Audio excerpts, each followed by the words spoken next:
La lignée humaine. L'hominisation est l'ensemble des événements qui ont permis l'émergence de l'homme avec un grand H à partir d'un ancêtre commun universel.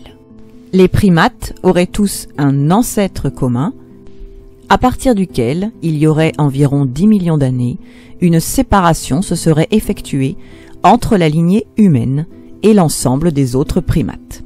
Nous aurions donc d'un côté les singes et de l'autre ce qui allait donner les humains. Les humains ne descendent donc pas du tout des singes. Les singes ne sont pas nos ancêtres. Nous partageons avec eux un ancêtre en commun.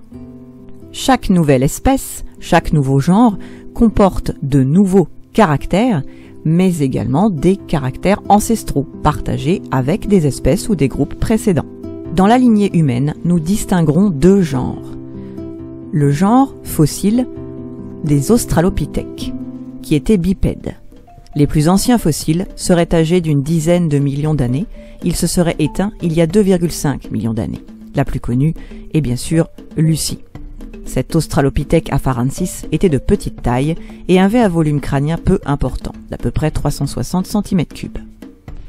La bipédie parfaite ne sera cependant atteinte que par le genre Homo, le genre humain, qui comprend l'espèce humaine actuelle. Même sur cette version simplifiée, nous voyons que les singes ne sont pas les ancêtres ni des australopithèques ni du genre humain. Les espèces du genre Homo vont avoir une taille et une capacité à la parfaite bipédie supérieure des australopithèques.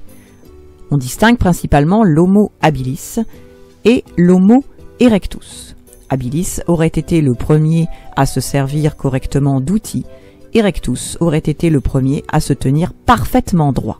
Ces deux populations possèdent tant de caractères en commun que certains scientifiques se demandent encore s'il ne s'agissait pas d'une même espèce.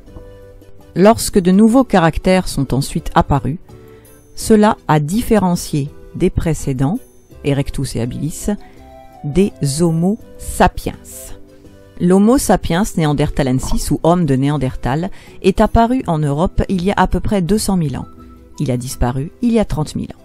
Son appartenance à l'espèce Homo sapiens ne fait pas l'unanimité. On ne sait pas s'il a pu se reproduire avec notre espèce.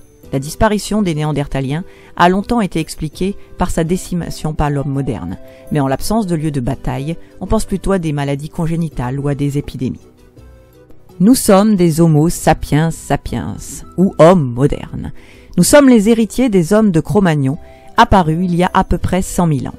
Nos ancêtres ont perfectionné les outils et ont progressivement utilisé d'autres matériaux que la pierre. Ils ont inventé l'art, l'agriculture, l'industrie.